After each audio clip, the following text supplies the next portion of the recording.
بسم اللہ الرحمن الرحیم۔ السلام علیکم ورحمۃ اللہ وبرکاتہ کے ساتھ میں افتخار کاظمی اور پاک فوج کے 3 سابق افسران یعنی ریٹائرڈ افسران پر مقدمہ درج ہوا ہے۔ معاملہ کیا ہے یہ آپ کو بتائیں گے۔ اس کے علاوہ تحریک انصاف کا سافٹ ویئر کیا اپڈیٹ ہو گیا ہے، فوج کے حوالے سے تحریک انصاف کے بیانیے میں تبدیلی آ چکی ہے۔ اس کے علاوہ سپریم کورٹ کے مزید 5 ججوں کو مشکوک خطوط ملے ہیں۔ ان خطوط میں کیا ہے اور کیا وزیر اعظم اور وزیر اعلیٰ پنجاب کو بھیجے جانے والے خطوط بھی اسی سے مطابقت رکھتے ہیں، کیونکہ خطوط ان کو بھی بھیجے گئے ہیں۔ یہ اہم خبریں ہیں جو آپ کے ساتھ شیئر کریں گے۔ یہ کچھ اہم خبریں ہیں جو آپ کو کچھ دیر میں ان کی ڈیٹیلز بتائیں گے۔ اور ایک اہم معاملہ یہ ہے کہ تحریک انصاف کے لوگوں نے مسجد نبوی میں ہونے والے واقعے سے سبق نہیں سیکھا اور ایک بار پھر ویسی ہی حرکت دہرا دی ہے، جس سے پاکستان سمیت دنیا بھر میں مسلمانوں کے دل میں غم و غصہ پایا جاتا ہے، اور لگتا یوں ہے کہ پی ٹی آئی کے کچھ لوگ پاگل ہو چکے ہیں، دیوانے ہو چکے ہیں، جو کہ خانہ کعبہ کے تقدس کا بھی خیال نہیں رکھ رہے۔ خانہ کعبہ کے سامنے کچھ نوجوانوں نے پی ٹی آئی کے جھنڈے لہرا دیے۔ کیا مسلمانوں کی سب سے بڑی عبادت گاہ کے اندر اس قسم کی پولیٹیکل سرگرمیاں یا کسی شخصیت کے حوالے سے یا کسی پارٹی کے حوالے سے جھنڈا لہرانا چاہیے یا نہیں؟ کوئی نارمل شخص تو یہ کام کرنے کا سوچ نہیں سکتا، تو یہ کام پی ٹی آئی کے لوگ ہی کر سکتے ہیں، اسی لیے ان کو عمرانڈو کہا جاتا ہے، لا علاج کہا جاتا ہے۔ اس سے پہلے بھی مسجد نبوی میں تحریک انصاف کے کچھ لوگوں نے باقاعدہ نعرے بازی کی تھی اور مسجد نبوی کی بے حرمتی کی تھی، اس میں بہت ساری گرفتاریاں ہوئی تھیں۔ تو ایک بار پھر جو ہے وہ پارٹی پرچم لہرا کر بہت ہی بری حرکت کی ہے۔ P T I official account سے اس بے حرمتی کی باقاعدہ تصویر شیئر کی گئی ہے اور بڑے فخریہ انداز میں اس کی تصویر شیئر کی گئی ہے، اور یہ شخصیت پرست عناصر انہوں نے مسجد نبوی میں بھی بعض سیاسی رہنماؤں کے اوپر نعرے بازی کی تھی، اور یہ واقعہ سب کو معلوم ہے۔ اس پر بھی آج تک پی ٹی آئی جو ہے وہ صحیح انداز میں معذرت نہیں کر سکی۔ تو ایک بار پھر مسجد نبوی کے اندر اس کی بے حرمتی کی گئی ہے، اور پاکستان میں اس حوالے سے کافی رد عمل پایا جاتا ہے۔ تحریک انصاف کے جو ٹرولر ہیں اور سوشل میڈیا بریگیڈ کے لوگ ہیں، وہ یہ کہتے ہیں کہ یہ کوئی بڑی بات نہیں ہے۔ اس سے پہلے ایران کے لوگ، فلسطین کے لوگ بھی خانہ کعبہ کے اندر جھنڈے لہراتے رہے، کسی کو کوئی پرابلم نہیں ہوتی۔ کسی حدیث میں، کسی آیات میں نہیں لکھا کہ خانہ کعبہ میں صرف جو ہے یعنی آپ اس کی زیارت کر سکتے ہیں، جھنڈا نہیں لہرا سکتے۔ یہ اس سے بھی زیادہ بری بات ہے کہ جو مقدس مقامات ہے یا مقدس کتابیں ہیں، ان کی حرمت اور تقدس کے حوالے سے بھی ہمارے تو دین کے اندر موجود ہے، ہمارے جینز کے اندر موجود ہے، لیکن اس کے باوجود اگر کوئی شخص کہے کہ کوئی اس کے اوپر آئین اور اس کے اوپر کوئی قانون نہیں ہے، تو پھر اس کا دماغ جو ہے وہ یقینی طور پر درست نہیں ہے۔ ابتدائی اطلاعات تو یہ ہے کہ ان لوگوں کو گرفتار کر لیا گیا جنہوں نے خانہ کعبہ کے اندر جھنڈا لہرایا۔ اس کی وجہ ہے کہ سعودی قوانین کے تحت خانہ کعبہ کی جو پریمیسز ہے اس کے اندر آپ جھنڈا نہیں لہرا سکتے۔ اور جہاں تک ایرانی فلسطینی جھنڈے لہرانے کی بات ہے، ایک تو وہ کسی شخصیت کے جھنڈے نہیں، ایک وہ کسی پارٹی کے جھنڈے نہیں، اور دوسرا یہ واقعہ بھی خانہ کعبہ کی جو پریمیسز اس کے اندر نہیں ہوا، اس کے باہر ضرور ہوتا ہے۔ اور خانہ کعبہ کے اندر جھنڈا لہرانے پر سعودی قوانین کے تحت پابندی ہے، اس لیے ان 2 یوتھیوں کو گرفتار کیا گیا ہے جنہوں نے یہ حرکت کی ہے۔ کہ عمران خان کی محبت میں ہوگی، کہ پی ٹی آئی کی محبت میں ہوگی، لیکن جگہ کا انتخاب اور مقام کا انتخاب سوچ سمجھ کر کیا جانا چاہیے۔ یہاں پہ اگر کوئی مسلم لیگ نون کا جھنڈا لہراتا، پیپلز پارٹی کا جھنڈا لہراتا، یا کسی سیاسی جماعت کا جھنڈا لہراتا، یا کسی سیاسی جماعت کے بھی نعرے لگاتا، تو اس کی بھی اسی طرح مذمت کی جاتی، جس طرح اس وقت جو ہے وہ قوم غصے میں ہے کہ انہوں نے یہ جھنڈا لہرایا ہے۔ تو اس واقعے سے بہت ہی دلی رنج پہنچا ہے۔ دوسری خبر یہ ہے کہ تحریک انصاف بہت شور مچاتی ہے، ہمارے ساتھ دھاندلی ہوئی ہے، لیکن جب بھی معاملہ ری کاؤنٹنگ کا آتا ہے، دوبارہ گنتی کا آتا ہے، تو ہار جاتی ہے۔ اب ایک اور سیٹ ہے صوبائی اسمبلی کی، جس میں ری کاؤنٹنگ میں تحریک انصاف یا سنی اتحاد کونسل کو شکست ہوئی ہے، اور پاکستان مسلم لیگ نون کے امیدوار یا پاکستان مسلم لیگ نون کے رہنما رانا ارشد جن کی یہ بہت ہی انہیریٹڈ سیٹ ہے اور وہ کوئی 3-4 مرتبہ یہاں سے الیکشن جیت چکے ہیں، اسٹوڈنٹ لیڈر رہے ہیں، اور کئی مرتبہ یہاں سے وہ کامیاب ہوئے کیونکہ وہ کافی کام بھی کرتے ہیں اور اپنے حلقے میں، اپنے علاقے میں خاصے پاپولر لیڈر ہیں، تو دوبارہ گنتی میں وہ جیت گئے ہیں۔ تو یہ جو تحریک انصاف کا نیریٹو ہے نا، ہمارے ساتھ دھاندلی ہوئی، ہمارا مینڈیٹ چوری کیا گیا، وہ اب تک کہیں بھی ثابت نہیں ہو سکا، کیونکہ جب بھی ری کاؤنٹنگ ہوتی ہے، جب بھی گنتی دوبارہ ہوتی ہے تو معاملہ ان کے بالکل خلاف نکلتا ہے۔ بہت ساری سیٹوں پہ ری کاؤنٹنگ ہوئی، عبد الرحمان کانجو کی سیٹ پہ ہوئی، گجرانوالہ میں اظہر نارا کی سیٹ پہ ری کاؤنٹنگ ہوئی تو دوبارہ اظہر نارا جیتے، لیکن جو لاہور ہائی کورٹ کے جج ہے شاہد کریم صاحب، وہ آپ کو پتہ ہے ان کے بارے میں یہ تاثر موجود ہے کہ وہ عمران خان سے خاصی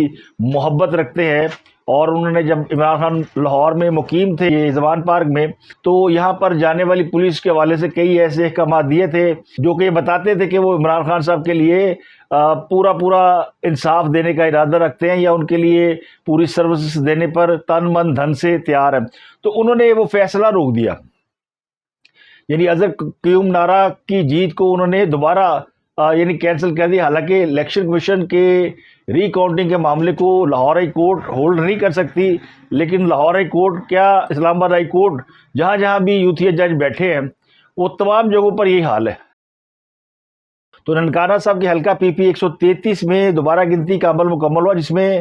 رانا ارشد صاحب کامیاب قرار پائے ہیں۔ دوبارہ گنتی میں ان کو 44,323 ووٹ ملے ہیں، جبکہ ان کے مد مقابل آزاد امیدوار میاں محمد عاطف 41,632 ووٹ لے سکے ہیں۔ تو دوبارہ گنتی میں وہ تقریباً 2,691 ووٹوں کی لیڈ سے کامیاب ہوئے ہیں۔ ابھی محمد عاطف لاہور ہائی کورٹ جائیں جسٹس شاہد کریم صاحب کے پاس تو وہ ان کو دوبارہ کامیاب قرار دے دیں گے۔ اس کے علاوہ خیبر پختونخوا اسمبلی میں مخصوص نشستوں پر کامیاب امیدواروں نے خلف نہ لینے کے خلاف احتجاج کیا ہے، اور پشاور پریس کلب کے باہر احتجاج میں پیپلز پارٹی، مسلم لیگ نون اور جے یو آئی کے منتخب ارکان نے شرکت کی ہے، اور انہوں نے کہا کہ آئین اور قانون کے تحت ہم منتخب ہو چکے ہیں، لیکن پشاور ہائی کورٹ کے حکم کے باوجود ہم سے خلف نہیں لیا گیا، اور یہ لوگ نہ آئین کو مانتے ہیں نہ قانون کو مانتے ہیں۔ تو یہ مخصوص نشستوں والے لوگ جو ہیں وہ اس وقت سراپا احتجاج بنے ہوئے، کیونکہ خیبر پختونخوا حکومت ان سے خلف لینے کے لیے تیار نہیں، اور خیبر پختونخوا حکومت جو ہے اس بات پر تیار ہے کہ وہ کور کمانڈر ہاؤس پشاور میں جائے اور وہاں پر اجلاس کرے اور پھر وہاں پہ جی حضوری کرے۔ اچھا، مجھے اس میں کوئی اعتراض نہیں ہے، اس لیے کہ میں بھی سمجھتا ہوں کہ فوج کے ساتھ سیاسی جماعتوں کا اگر کوئی تعلق ہے تو کوئی بری بات نہیں، فوج ہماری اپنی ہے، میں اس بات میں بڑا کنونس ہوں، لیکن یہ جو منافقت ہے نا یا دوہرا طرز عمل ہے، یہ نہیں اختیار کرنا چاہیے۔ تو حکومت اور فوج کے لوگوں کا ایک پیج پہ ہونا کوئی یعنی حیران کن بات نہیں ہے، معاملہ صرف یہ ہے کہ اختیارات اور حدود اور ایک دوسرے کے اختیارات میں مداخلت کرنا جو نہیں ہونی چاہیے۔ فوج سیاسی معاملات میں مداخلت نہیں کرتی اور نہ ہی ان کا کوئی کام ہے، لیکن اب وزیر اعلیٰ خیبر پختونخوا کے مشیر برائے اطلاعات بیرسٹر محمد علی سیف نے آج یہ دعویٰ کیا ہے کہ کور کمانڈر ہاؤس پشاور میں ان کی جو کابینہ کے لوگ ہیں وہ گئے تھے، لیکن وہاں پہ باضابطہ کوئی اجلاس نہیں ہوا تھا، وہاں پہ ایک افطار پارٹی تھی۔ کل رؤف حسن نے بھی یہ دعویٰ کیا تھا اور آج انہوں نے بھی یہ دعویٰ کیا، لیکن اس دعوے کے اندر ایک اہم چیز ہے، بلکہ دو اہم نقطے ہیں۔ پہلا اہم نقطہ یہ کہ رؤف حسن صاحب نے کل کہا کہ وزیر اعلیٰ صاحب تشریف نہیں لے کے گئے تھے، یعنی علی معین گنڈا پور نہیں گئے تھے، باقی سب لوگ گئے تھے۔ اور آج بیرسٹر سیف نے کہا کہ گنڈا پور صاحب بھی گئے تھے اور انہوں نے باقاعدہ سیشن سے خطاب کیا اور سیکورٹی صورتحال میں بات کی۔ تو ترجمان صوبائی حکومت نے اس بات کا اقرار کیا ہے کہ پی ٹی آئی کی قیادت وہاں موجود تھی اور علی معین گنڈا پور بھی موجود تھے، جبکہ جو مرکزی سینٹرل کمیٹی یا پی ٹی آئی کی جو کور کمیٹی ہے ان کے جو سیکرٹری اطلاعات ہیں وہ اس بات کو نہیں مان رہے، وہ کہہ رہے نہیں وہ تو گئے ہی نہیں تھے۔ اچھا، تضاد کیوں ہے بیانات میں کہ دونوں جھوٹ بول رہے ہیں؟ افطار پارٹی نہیں تھی، افطار پارٹی کے بعد گئے تھے اور لیٹ نائٹ گئے تھے اور وہاں پہ میٹنگ ہوئی تھی۔ اچھا، اعتراض مجھے اس بات پہ بھی نہیں ہے کہ یہ کیوں گئے تھے، اعتراض تو ہے بلانے والوں پہ، کیونکہ دعویٰ کر رہی ہے یہ جو پختونخوا حکومت ہے کہ ہمیں دعوت دی گئی تھی دعوت افطار، تو ہم اس دعوت افطار میں گئی تھی، تو لوگ سوال پوچھیں گے نا کہ یہ جو 9 مئی کے ملزمان ہیں جنہوں نے شہداء کے یادگاروں کو پامال کیا، ان کی بے حرمتی کی. اور 9 مئی کا جو کیس ہے اس میں صرف یہ معاملہ نہیں کہ پتھر کی چند دیواروں کو یا کسی عمارت کو نقصان پہنچایا گیا، بلکہ وہ پاکستانی اداروں کی جو ایک کریڈیبلٹی ہے اور جہاں پہ شہداء کی یادگاریں ہیں ان کی بے حرمتی کا اصل کیس ہے. تو 9 مئی تو شہداء کے حوالے سے ایک امپورٹنٹ کیس ہے، لیکن ان کو دعوت دینا یہ اپنی جگہ ایک بڑا سوال ہے. تو یہ اب ذمہ داری بن جاتی ہے کور کمانڈر پشاور کے اوپر کہ وہ اس بات کی یا ان کی جانب سے کوئی اس بات کی وضاحت دے کہ کیا انہوں نے دعوت دے کر بلایا تھا، اور اگر اسٹیبلشمنٹ نے پی ٹی آئی کے لوگوں کو دعوتیں دینا شروع کر دی ہے تو کیا 9 مئی کا جو معاملہ ہے اس کو پھر پی ٹی آئی جس طرح کہتی ہے کہ وہ کوئی معاملہ ہی نہیں ہے، وہ ختم ہو چکا ہے، کیا اس نیریٹو کو تسلیم کر لیا جائے؟ تو تحریک انصاف دعویٰ کر رہی ہے کہ ان کی جو ہے وہ یعنی ایک اہم فوجی جرنیل سے ملاقات ہوئی ہے، اور اس فوجی جرنیل کی موجودگی میں جو اعلیٰ افسران موجود تھے اس چھاؤنی کے اندر یا اس کور کمانڈر ہاؤس کے اندر، وہاں پر انہوں نے سیشن سے خطاب بھی کیا. تو اس معاملے کے اوپر یقینی طور پر ابھی بہت سی کلیئرٹیز آنا باقی ہے، چیپٹر ابھی کلوز نہیں ہوا. سپریم کورٹ کے مزید 5 ججوں کو مشکوک خطوط ملے ہیں. اس سے پہلے بھی سپریم کورٹ کے چیف جسٹس سمیت 5 ججوں کو یہ خطوط ملے تھے. اسلام آباد ہائی کورٹ کے 8 ججوں کو یہ خطوط مل چکے ہیں. لاہور ہائی کورٹ کے چیف جسٹس سمیت 5 ججوں کو یہ خطوط ملے تھے. آج ایک اور جج جسٹس باقر علی نجفی کو بھی، لاہور ہائی کورٹ کے بڑے معتبر جج ہیں، ان کو بھی یہ خط ملا ہے. ابھی یہ واضح نہیں ہو سکا کہ ان کے خط میں اسی قسم کا صفوف ہے یا متن میں سب کچھ وہی ہے، لیکن جو خط سپریم کورٹ کے 5 ججوں کو ملے ہیں ان میں یہ واضح ہوگا کہ ان میں بھی وہ سفید رنگ کا آرسینک پاؤڈر موجود تھا، جس کی تفصیلات میں بتا چکا ہوں کہ وہ اس میں 10% آمیزش ہے آرسینک زہر کی، اور باقی وہ عام سا پاؤڈر ہے. اور اگر اس میں پاؤڈر کی مقدار زیادہ ہوتی، یعنی آرسینک پاؤڈر کی مقدار زیادہ ہوتی، تو یہ بہت ہی خطرناک ہو سکتا تھا. تو جن اور 5 ججوں کو خطوط ملے ہیں یہ وہ ہم خیال گروپ کہلاتا ہے عمومی طور پہ. جسٹس منیب اختر، جسٹس محمد علی مظہر، عائشہ ملک، جسٹس حسن اختر رضوی اور جسٹس یحییٰ افریدی، یہ 5 جج ہیں. ان میں سے اکثر وہ ہے جو امرتا بندیال صاحب کے بڑے قریبی یعنی سمجھے جاتے تھے. اور یہ اس وقت بھی جو جسٹس قاضی فائز عیسیٰ کا جو سپریم کورٹ کے اندر ایک ڈویژن ہوئی ہے اس میں یہ اینٹی گروپ کہلاتا ہے، اس میں یہ جج شامل ہیں. ان کو بھی موصول ہوئے، ان کو لگتا ہے سب سے آخر میں موصول ہوئے. تو اب کافی یعنی اس سے پہلے 17 جج تھے، اب ان ججوں کی تعداد بڑھ کر جو ہے نئے 5 جج اور 6 ملا لیں آپ تو یہ کوئی 23 جج ہو گئے ہیں جن کو یہ خطوط مل چکے ہیں، جن میں مواد شامل ہے. اس کے علاوہ وزیر اعظم پاکستان شہباز شریف اور وزیر اعلیٰ پنجاب مریم نواز کو بھی اسی قسم کے خطوط بھیجے گئے ہیں، اور یہ خطوط ان کو ملنے سے پہلے انٹرسیپٹ ہو گئے. اور راولپنڈی کے علاقے نصیر آباد میں یہ انٹرسیپٹ کیے گئے ہیں، کیونکہ اب لیٹر باکسز چھانے جا رہے ہیں، ڈھونڈے جا رہے ہیں، ڈاک جو ہے مانیٹر کی جا رہی ہے. تو 2 خط جو تھے وزیر اعلیٰ پنجاب کے نام تھے اور ایک وزیر اعظم پاکستان کے نام تھا. تو یہ نصیر آباد کا علاقہ، یہ تھانہ نصیر آباد ہے اور علاقہ ڈوگ گجرا ہے، جس کے لیٹر باکس سے یہ 4 خطوط برآمد ہوئے تھے. اور خطوط مشکوک ہونے پر پوسٹ آفس کے عملے نے خطوط روک کر محکمہ ڈاک کے اعلیٰ حکام کو آگاہ کیا، جنہوں نے تمام ڈاک روک دی. اور اس کے بعد سی ڈی ڈی افسران کو اطلاع دی گئی اور راولپنڈی پولیس پہنچی، اینٹی نارکوٹکس پہنچی، جنہوں نے خطوط چیک کیے، لیکن اس میں کوئی مشکوک پاؤڈر نہیں ملا. بعض رائے یہ دعویٰ کر رہے ہیں کہ میڈیا اس معاملے کو ہائپ دے رہا ہے، اور میڈیا اگر اس معاملے کو ہائی لائٹ نہ کرتا، ہائپ نہ دیتا، تو جنہوں نے وہ خطوط بھیجے ہیں وہ اب تک ناکام و نامراد ہو چکے ہوتے. کیونکہ یہ خطوط بھیجنے کا مقصد تو یہی لگتا ہے کہ پینک پھیلایا جائے اور ججوں کو ڈرایا جائے اور پسوڑی پائی جائے. تو وہ پسوڑی تو پڑ گئی ہوئی ہے. تو خط بھیجنے والے کا مقصد بظاہر پورا ہو چکا ہے. اور اس میں میرا جو نقطہ نظر تھا وہ میں نے آپ کو بتایا تھا کہ اس کا مقصد یہ کہ وہ جج جو کہ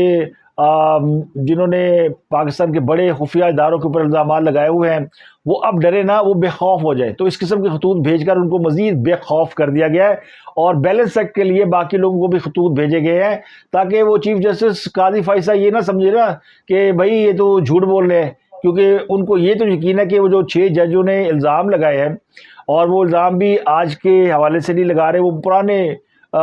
یعنی کوئی 8-10 ماہ پہلے کے واقعات کے حوالے سے الزام تراشی کر رہے ہیں. اور دوسرا ان ججوں نے ابھی تک کوئی ایک بھی فیصلہ، ایک بھی آرگومنٹ، کوئی ایک بھی ریمارکس ایسا نہیں دیا جس سے یہ لگے کہ یہ کوئی یعنی اداروں کے دباؤ میں ہے اور ایک سیاسی جماعت کے خلاف کوئی بڑے فیصلے دے رہے ہیں. کیونکہ ان 6 ججوں کے ریکارڈ میں، ان کی تھیلی سے، ان کے پٹارے سے کوئی ایسا فیصلہ برابر نہیں ہو جو انہوں نے عمران خان کے خلاف کیا ہو. کوئی ایک ایسی انہوں نے یعنی انسٹرکشن نہیں دی جس سے تحریک انصاف کو نقصان پہنچا ہو. تو اب وہ تو جج بے خوف ہو کے اور زیادہ لڑیں گے. تو جب ان کو خط ملے ہیں تو پھر چیف جسٹس کو ملنا ضروری ہے، پھر پرائم منسٹر کو ملنا بھی ضروری ہے کہ وہ بیلنس ایکٹ لگے کہ نہیں یہ سب کو ہی بھیجے گئے ہیں اور یہ کوئی اور ہی طاقت ہے، یہ کوئی بہت ہی بڑا ناڈو خان آ گیا جو سب کو مارنا چاہتا ہے. اچھا، اگر کسی نے مارنا ہوتا تو پھر 10% کی بجائے وہ اس میں 100% جو ہے وہ آرسینک ملا دیتا تاکہ جو بھی اس کو کھولتا یا سونگتا وہ لٹک جاتا. اب تک اس سے یعنی 23 ججوں کو یہ خطوط مل چکے ہیں اور ایک بھی بندہ بیمار نہیں ہوا. کسی کے ہاتھ میں بھی لگ گیا تو اس کو کوئی نقصان نہیں پہنچا. لاہور میں جب چیف جسٹس کے سامنے یہ خط کھولا گیا، ایک ڈی ایس پی نے کھولا تھا، تو اس کے ہاتھ سے پاؤڈر گر گیا تھا. پوری عدالت کے اندر وہ پاؤڈر جب گرا تو اس کے کوئی نہ کوئی ذرات کسی کی ناک میں، منہ میں گئے، لیکن کسی کو کچھ نہیں ہوا. تو اس سے یہ لگتا ہے کہ یہ اس میں بے شک 10% پاؤڈر موجود ہے لیکن وہ نقصان دہ نہیں ہے. تو اس معاملے میں ابھی تک جو ہے وہ کوئی مزید گرفتاری نہیں ہوئی. اور لیکن پاکستان بھر کے جو کوریئر سروس ہیں، پوسٹ آفس کا عملہ، سب کو یہ ڈائریکشن دے دی گئی کہ جو اعلیٰ شخصیات کے خط ہیں یا سفارتی عملے کو خط بھیجے جاتے ہیں وہ سب چیک کریں. یہ نہ کسی سفارتی عملے کو بھی کسی غیر ملکی سفارت خانے کو خط جائے تو اور پینک پھیل جائے. تو وہ سیکورٹی جو ہے وہ سخت کر دی گئی ہے. اب جو ہائی کورٹ اور سپریم کورٹ کے جو جج صاحبان کو خطوط جاتے ہیں، یہ بھی ڈی ایس پی سیکورٹی پہلے خود چیک کریں گے اور پھر خط آگے جائے گا. خبر یہ کہ وزیر اعظم سعودی عرب جا رہے ہیں اور وزیر اعظم منتخب ہونے کے بعد یہ ان کا پہلا غیر ملکی دورہ ہے جہاں وہ محمد بن سلمان سے ملاقات کریں گے اور پاکستان سعودی عرب کے حوالے سے جو سرمایہ کاری کے معاملات رکے ہوئے ہیں ان کو آگے بڑھائیں گے. ریکارڈ ایک بڑا منصوبہ ہے پاکستان کا جس میں پاکستان کا اور ایک غیر ملکی کمپنی کا ایکول شیئر ہے. تو پاکستان نے اپنے شیئر میں سے کچھ شیئر سعودی عرب کو دینے پر آمادگی ظاہر کر رکھی ہے. تو اس معاملے کو آگے بڑھایا جائے گا. اور اس سے پہلے یہ خبریں زیر گردشی کہ نواز شریف صاحب رمضان کا آخری عشرہ سعودی عرب میں گزاریں گے، جو ہمیشہ ہر سال گزارتے ہیں، لیکن چونکہ اس بار سیاسی دباؤ بڑا ہے اور ان کے باہر جانے سے پہلے ہی لوگوں نے یہاں پر افواہیں پھیلانا شروع کر دی کہ نواز شریف واپس جا رہا ہے اور بھاگ رہا ہے، جس سے بہت ہی بڑا سیاسی جو ہے وہ انریسٹ ہونے کا خدشہ تھا. تو پارٹی کی ریکویسٹ پہ اس بار نواز شریف جو ہے وہ نہیں جا رہے رمضان المبارک کے لیے سعودی عرب، اور نہ ہی وہ لندن جا رہے ہیں. ان کے صاحبزادے حسین نواز اور حسن نواز دونوں پاکستان اسی حوالے سے تشریف لائے تھے کہ والد کو ساتھ لے کر جائیں گے. لندن میں ان کا چیک اپ بھی ہونا ہے. تو فی الحال نواز شریف نے اپنا شیڈول جو ہے لندن کا اور سعودی عرب کا وہ تبدیل کر دیا ہے. اور اچھی خبر یہ بھی ہے کہ آئی ایم ایف نے بھی آج پریس کانفرنس کی اور بتایا کہ پاکستان کو وہ $1.1 ارب جو ہے وہ اپروو ہو چکا ہے. بورڈ میٹنگ جو ہے اس کی فائنل اپروول باقی ہے، لیکن آلموسٹ یہ طے ہے کہ پاکستان کو یہ قرضے کی قسط مل جائے گی اور آگے بھی پاکستان کے ساتھ لانگ ٹرم قرضے کے اوپر بات چیت آگے بڑھے گی. کیونکہ جو کیئر ٹیکر حکومت تھی اور جو اب حکومت آئی ہے، یہ دونوں جو ہے ریفارمز کرنے پہ یقین رکھتے ہیں اور ان کی جو کارکردگی ہے وہ اس سے تمام جو عالمی ادارے ہیں وہ اطمینان بخش رپورٹیں دے رہے ہیں. کل میں نے آپ کو بلومبرگ اور ورلڈ بینک کی رپورٹ بتائی تھی، آج ایک اور عالمی ادارے نے بلکہ اقوام متحدہ نے بھی اس بات پر امید ظاہر کی کہ پاکستان کی جو معاشی بہتری ہو رہی ہے اور معاملات جو ٹھیک طریقے سے آگے بڑھ رہے ہیں. اس کے علاوہ پاکستان تحریک انصاف کی کور کمیٹی میں اتنے جھگڑے بڑے ہیں کہ اب وہ کور کمیٹی جو ہے وہ بالکل غیر فعال ہو کر رہ گئی ہے اور تحریک انصاف نے ایک اور کمیٹی بنانے کا فیصلہ کیا جو کور کمیٹی کے بھی اوپر باس ہوگی. وہ ایپیکس کمیٹی اس کا نام رکھا جائے گا اور ایپیکس کمیٹی جو ہے وہ پالیسی ساز ادارہ ہوگی جو تمام پارٹی امور کا ذمہ دار ہوگا اور 10 رکنی ایپیکس کمیٹی تمام پارٹی امور کا فیصلہ کرے گی. کل پی ٹی اے کے بڑے اہم رہنماؤں نے یہ دعویٰ کیا تھا کہ شیر عبد المروت جو ہے وہ اس کو چونکہ عمران خان صاحب نے فوکل پرسن کی فہرست سے نکال دیا ہے تو اب ان کی تقریباً چھٹی ہو گئی ہے اور تمام جو پی ٹی آئی کے وہ لوگ جو ان کے مخالفین ہیں انہوں نے جی بھر کے شیر عبد المروت پہ تبرے ڈالے تھے. لیکن ان کے لیے بری خبر یہ کہ شیر عبد المروت جو ہے وہ ایپیکس کمیٹی کے ممبر جو ہے وہ ہوں گے، اور ذرائع بتاتے ہیں کہ ان میں علی امین گنڈاپور کو ڈالا گیا ہے، اسد کیسر، شیل مروت ہے، بیرسٹر گوہر، خالد خورشید، اون عباس، حماد اظہر، شبلی فراز، حافظ فرد اور عمر ایوب شامل ہیں۔ تو یہ کور کمیٹی کے اوپر ایک کمیٹی بنائی گئی ہے جس میں شہباز گل بھی شامل نہیں ہے، جس میں رؤف حسن بھی شامل نہیں ہے، جس میں شعیب شاہین بھی شامل نہیں ہے، اور وہ تمام لوگ شامل نہیں ہیں جنہوں نے شیرت المروت کے خلاف ایک محاذ بنا رکھا ہے۔ تو وہ یہاں شیرت المروت کو ایک کامیابی ملتی ہوئی نظر آ رہی ہے، اور کل انہوں نے وہ جو گویا ہے سلیمان احمد، اس کو چیلنج کیا گیا، کل انہوں نے گویے سلیمان احمد کو چیلنج کیا تھا کہ وہ ایک دن انتظار کرے اور اس کا جواب انہیں مل جائے گا۔ تو یہ سلیمان احمد کو اس نے کرارا جواب دیا ہے کہ دیکھ لو، میں کور کمیٹی سے بھی اوپر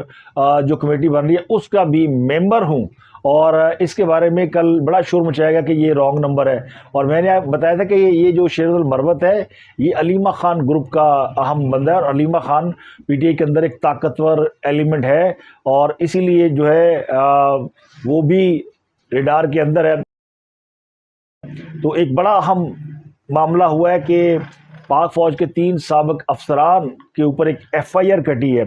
اور یہ ایف آئی آر جو ہے وہ عمران خان صاحب اور دیگر سیاسی قیدیوں کی رہائی کے لیے ایک دعائیہ تقریب کے دوران لاؤڈ سپیکر ایکٹ کے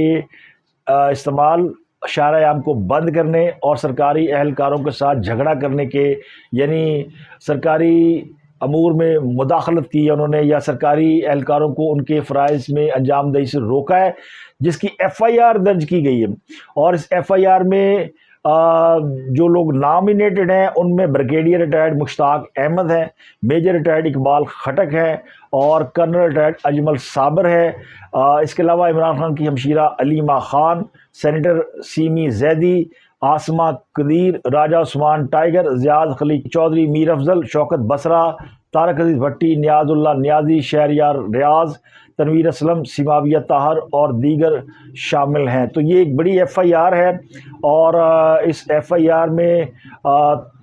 جو مدعی ہیں وہ S H O sub inspector Sajjad Ahmed ہیں، تھانہ ہے سٹی، یہاں پہ ایف آئی آر درج کی گئی ہے۔ تو یہ 3 افسران کے خلاف مقدمہ جو ہے یہ اس تاثر کی نفی کرتا ہے کہ اسٹیبلشمنٹ اور پی ٹی آئی کے درمیان تمام معاملات جو ہے وہ سیٹل ہو چکے ہیں۔ خیبر پختونخوا کی حد تک یہ ہو سکتا ہے کہ وہاں جو چیزیں تھیں وہاں تو جو میری اطلاع یہ کہ کور کمانڈر ہاؤس میں تمام لوگوں کو بلا کر ان کی گوشمالی کی گئی، اور انہیں بتایا گیا کہ حکومت کیسے چلانی ہے، اور کوئی بھی خیبر پختونخوا حکومت ایسا کام نہیں کرے گی جس سے ملک کے اندر سیاسی انریسٹ پیدا ہو سکے۔ جو میرے ذرائع وہ کہتے ہیں کہ صرف سمجھایا گیا تھا کہ کوئی پنگا نہیں، اگر حکومت کرنی ہے تو آرام سے کریں، اور پاکستان کے مفاد کو عزیز رکھے، پارٹی کے مفاد کو نہیں۔ تو یہ سب باتیں اس دن جو ہے وہ کہی گئی، اور اس میں پھر اس لیے آج وہ کہہ رہے تھے بیرسٹر صاحب کہ یہ کوئی ہندوستان کی فوج ہے، یہ تو ہماری فوج ہے۔ تو جب یہ عمران خان صاحب تقریریں فرما رہے تھے اور بتا رہے تھے کہ فوج نے میرا تختہ الٹا ہے، اور کوئی میر جعفر ہے، کوئی میر صادق ہے، اور پھر جو 9 مئی کو حملے کیے گئے وہ باجوہ صاحب کی رہائش گاہ پہ نہیں کیے گئے تھے،